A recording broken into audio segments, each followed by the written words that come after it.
Hi guys, this is Lashette from Scarlet Moon Creations, and I'm back with a September reading wrap-up where I talk about the last of the books I read in the month of September, go over what books fit for which prompts in the readathons I participated in, and of course, give you my September reading stats. So in the month of September, I participated in 3 readathons. The Read What You Got readathon by Shades and Pages over on Twitter, the Magical Readathon by Book Roast, and the Bookoplathon by Becca and the Books. Links to the announcements in the description down below. 2 of them very well known, very popular readathons, and 1 slightly less so. The Read What You Got readathon is to read books that you currently own or that you currently have out from the library. Read what you got. There were no prompts, no goals or anything beyond that, so a very simple one that I kind of kept in the back of my head. The Magical Readathon is new or revamped this year. It used to be Harry Potter based, but for reasons it has changed. This time or from now on at least, G from Book Roast has made it so that we are on the novice path to the Aurelium Academy, and there are prompts for the path, even though the minimum is to read 2 books and you accomplish the readathon. 2 books from the prompts, and I think 1, 2, 3, 4, 5, 6, 7. There were 7 main prompts. You could also read books to develop your character for April, I think it is, next year. I did not push to do that. I'm very indecisive when having so many choices and characters building, so I left that alone. But a couple of my prompts fit those, so. And lastly, Becca's Bookoplathon, which I've been participating in since its inception. My favorite readathon. Becca and the Books is my favorite booktuber, and basically you have a Bookopoly board that she creates for each round, and you roll the dice and move your counter around to fall on different spaces, which provide you with your prompts. I like to read as I go. I'm a mood reader, and also the majority of my books come from the library, so I need time to get them in. And it worked out really well, very well. I hit all of my prompts that I set out to for all 3 readathons, and it went really well. If you participated, let me know how you did in each of these readathons.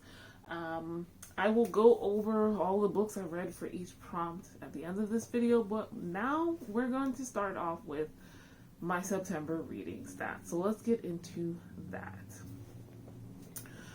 I read a total of 8 books this month, 2,217 pages in total.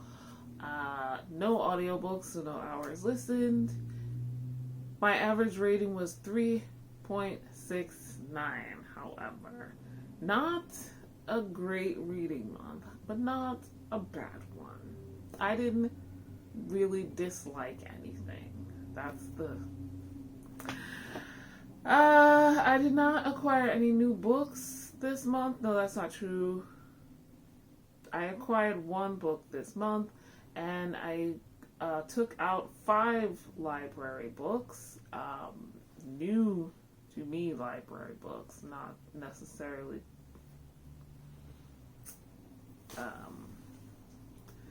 not including the ones I've taken out in previous months, I mean. And subgenres, I read a contemporary romance and a historical romance. For the fantasies, I read 2 urban fantasies, 1 epic high fantasy, and 1 dystopian. I'm never quite sure if dystopian is sci-fi or fantasy. I put it in fantasy this time because of the type, and I'll talk about that book later. And the horror was a gothic horror, and the mystery was a cozy mystery. So those were my genres and subgenres. For my forms, I read 5 ebooks and 3 physical books. The formats, I read 5 novels, 1 novella, 1 manga, and 1 graphic novel. For audience, I read 4 adult books, 2 new adult books, and 2 young adult books. With regards to gender identity, I read all 8 books were cisgender, and clearly I need to work on that. Because I would like to broaden my gender identity books that I read and try some others.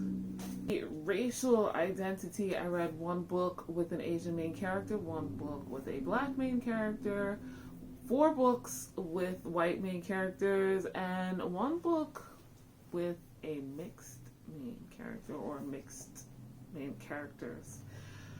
Sexual identity, I read 1 book with a female relationship, and everything else was straight as far as I was aware.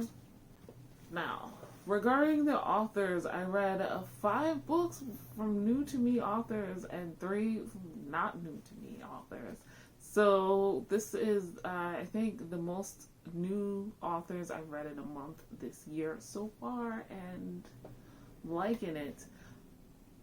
For the types of books, I read 2 books that were standalones, 2 standalones, and 6 from series. Again, 2 standalones. I don't remember the last time I read a standalone that was fiction.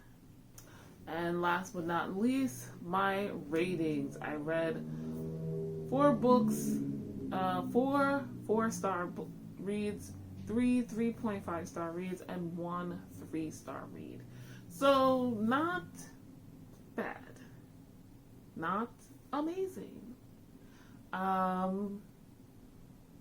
My head was kind of murky this month, so I'm not sure about some of the 4-star reads, but I can't think of a reason within the books themselves for them not to be 4 stars, so that might change.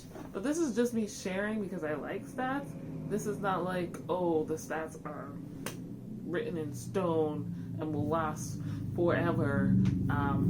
I can and will, if I remember to and feel like it, change my stats, my ratings, I should say. So, with the stats out of the way, let's get into the books, the rest of the books I read in the month of September. Okay, so the next book I finished in the month of September was Children of the Whales Volume 1 by Abby Umeda, or Umeda. I'm not 100% sure how that name is pronounced. I gave it 3.5 stars, and this is the dystopian fantasy. In this series, we're following a group of people who live on this ship called the Mud Whale. The Mud Whale is like a little town on a ship because it's pretty big, but it's not like a submarine. I don't know. Actually, I have no clue. They're the only ones out there, and their ship is sailing, or is it sailing if there's no sails? It is moving around on a sea of sand, so not on water.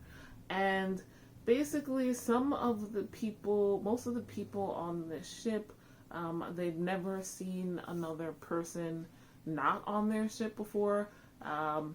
There's a lot of young people and very few older people, and none of them have seen anyone not on their ship. They haven't seen other ships until in this first volume they come across another ship that looks similar to the Mud Whale. And they find this strange girl on there, living by herself, and it seems like they're going to start learning the secrets of this world because there are a lot of them. These people don't know anything about the world around them. This ended on a cliffhanger, and I was just like, this started off kind of like, it felt very slice of life in a fantasy kind of way, and I was like, okay. But the ending really ramped things up. It was like, I wasn't expecting violence. Let me put it that way. So why they're out there, how they got out there, what's going on in the rest of the world, I hope to find out in other subsequent issues. I gave this 3.5 stars. And I actually read an ebook version from my library. It did fulfill the prompt, one of the character prompts in the Magical Readathon, the province, for Dakroon, I think it is. Read a book set in the desert. I'm assuming it's a desert since they've been on the Sea of Sand for a long time. I've been wanting to get more into graphic novels because a couple of years ago I realized my library has them, and I heard about this through Becca and the books, and I've been wanting to try it. I had it on hold for a long time, and it came through, so I was like, well, let's read it. Next, a book I own, Sorcery of Thorns by Margaret Rogerson. This is a standalone, one of the two I read this month. I'm so proud of myself, you guys. This hit for Read What You Got. This is a book I bought from The Strand. I got this from The Strand a couple of years ago, and I've heard about this from other people, and people are very complimentary about Margaret Rogerson's fantasies because they're standalones and very good ones. So yes, I read this and I gave it 4 stars. It was, again, I couldn't find anything about it that I did not like. I just was in a weird murky headspace. So this is a high fantasy YA though, and we're following Elizabeth, who was raised within one of the great libraries of her country or whatever. And these great libraries are basically prisons for magical grimoires. Elizabeth was raised in one of the great libraries, and her ultimate goal is to be one of the protectors, the like security force of these libraries. And she's just shy of being old enough to try out for that when one day one of the magical grimoires somehow gets free and attacks the library and gets out, turns into this giant monster of ink and leather, and goes to attempt to wreak havoc on the local townspeople. Elizabeth finds out about this in the midst of it, and she's the only one, due to circumstances, that goes out and stops the grimoire. But she passes out afterwards, and everyone's just like, it makes no sense. How is she the only one who was aware that this was happening and she stopped it? So Now she's being sent to the capital city to be put to trial because everybody basically believes that she is the one who let this grimoire out to attack them and the townsfolk. Meanwhile, Elizabeth is basically just like, what the fuck is going on? Right? Now her major goal in life is out of her reach, and she is basically taken prisoner by an evil sorcerer. One of them has come to bring her to her trial, and they don't get along. She doesn't trust him because he's evil, and he's just like, this is a stupid girl. Her whole life has changed. I liked Elizabeth. I liked Nathaniel. They had great chemistry together. I liked his demon because the characters really well written. You feel for them, you root for them, or you hate them, or if not hate them, you greatly dislike them. The bad guy was pretty decently done. Nothing we haven't seen before, but he felt bad enough. Kind of stupid, but bad enough. I don't know if I've read a standalone fantasy before, but the story is complete here. Do I wish there was more? Yes. But there doesn't need to be. The main thing was handled, so we don't need more. There are some not twists, but paths that the story took I wasn't expecting, and that made it more interesting. I do feel like there's some, I would like more because I feel like there's a couple of things that was not wrapped up to my satisfaction, but they are wrapped up. And this was just really enjoyable, very interesting world.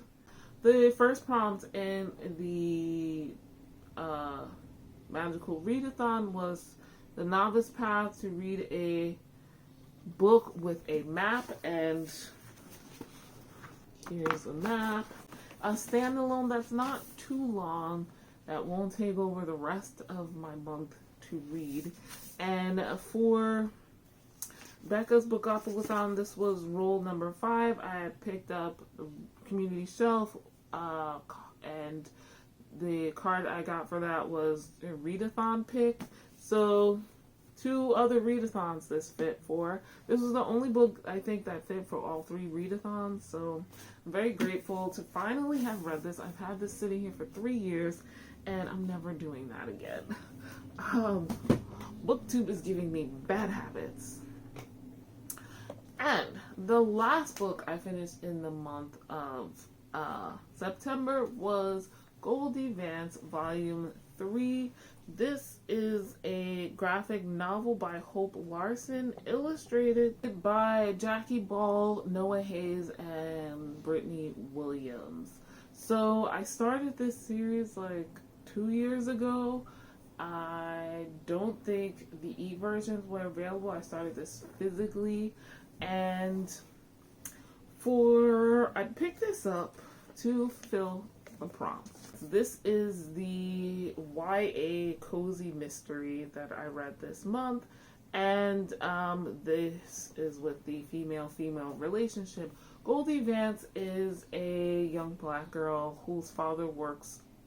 she and her father work in a hotel. This is kind of a historical as well. I think it's set in the 1960s, which makes the artwork cuter, in my opinion. Goldie is a go-getter. She wants to solve mysteries and drive fast cars, basically. She's got a hot girlfriend, and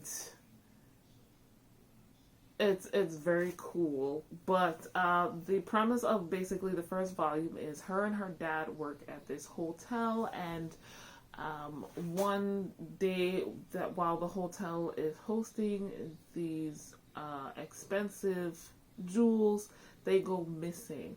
And through a misadventure that Goldie caused, both her and her father are accused of stealing them and therefore fired from the hotel. So Goldie's like, So she immediately jumps in to figure out what happened with the jewels. Now we've moved on from that. In this volume, Goldie winds up teaming up with another girl who was her nemesis in previous volumes, the daughter of the owner of the hotel she works at. Obviously, she's a rich girl. She's very stuck up. She, makes it so that Goldie will be interested in helping her out. Because, like I said, they're kind of nemesis. Tell me how that's pronounced. It's always a little bit unexpected. In this series, we've had some interesting situations. This is kind of a mix, if you've watched or read these things, of like Nancy Drew and Scooby-Doo and the gang, basically. There are hijinks and people in masks or being unmasked and that kind of thing. Sometimes there are these out of this world explanations for why things are happening, literally, and sometimes, so there's like occasionally a sci-fi element, and other times just really just normal people. So it was fun. For the magical readathon, I put this fulfilled the prompts for Obsidian Falls to read a thriller or mystery book, and for Becca's Bookoplathon, this fulfilled my final roll number 7. I was on the clock. I finished this the last day of September, and that was the only time I had left to read my last prompt, and that was humans, to read a book with human characters, and Goldie Vance fit, and it being a graphic novel, it was very short, so I knew I could finish it, and I did. So this will recap the readathons and the books I read for each prompt. For the magical readathon, the novice path prompts, I read Sorcery of Thorns by Margaret Rogerson. For the Athborn Tree prompt, to read a book that keeps tempting me, or the top of my TBR, I read A Whisper in the Dark by KJ Sutton and Jesse Elliott. This was kind of tempting, not exactly top of my TBR, but of all the books that I had, this fit that. For the Mist of Solitude, yes, to read a standalone, I read Mexican Gothic by Sylvia Moreno Garcia. For Ruin of the Sky, read a book featuring ghosts, haunted house, or other supernatural elements. I read Kitty and the Silver Bullet by Carrie Bond. For Obsidian Falls, read a thriller or mystery book. I read Goldie Vance Volume 3 by Hope Larson. For Aurelium Academy Arc, read a book with a school setting. I read Bringing Down the Duke by Evie Dunmore. I wasn't sure what I was going to fit, if this would fit for this, but yes, the main character in that went to Oxford University. For Dakroon, the province prompt, read a book set in the desert. I read The Children of the Whales, Volume 1. For Becca's Bookoplathon prompt, my first roll, I landed on the people buzzwords, and I read Bringing Down the Duke by Evie Dunmore. Roll number 2, I got Mood Read, and I read A Whisper in the Dark by KJ Sutton and Jesse Elliott. Roll number 3, I got The Who, which is basically a book that's not hyped at all. I read Kitty and the Silver Bullet by Carrie Vaughn. Roll number 4, I landed on Spooky. I read Mexican Gothic by Sylvia Moreno Garcia. For roll number 5, I landed on Community Shelf, and the card I got from that pile was Readathon pick, and I used Sorcery of Thorns by Margaret Rogerson. I already said it fulfilled a prompt in the Magical Readathon, and I'll get to the other readathon in a second. For roll number 6, I landed on Highest Rated, and for that I read Deacon by Kristen Ashley. I picked this because I decided to look at which book was the highest rated of all my own TBR, which I really don't have much of, and my the library books I currently have out. And Deacon, which I got out recently, fit that. I just wanted to let you guys know that I talk about Deacon in my October wrap-up. And then for roll number 7, Humans, I read Goldie, Vance, Volume 3 by Hope Larson. For the Read What You Got Readathon, I read Sorcery of Thorns, which I already said was a book I own physically. I read Whisper in the Dark, which I owned via Kindle. For Carador, which was another character prompt under Province, read a book from an ongoing series, I read Children of the Whales, Volume 1. It's the first book in a series that is not a series that fits another prompt. Those are all the books I read in the month of September.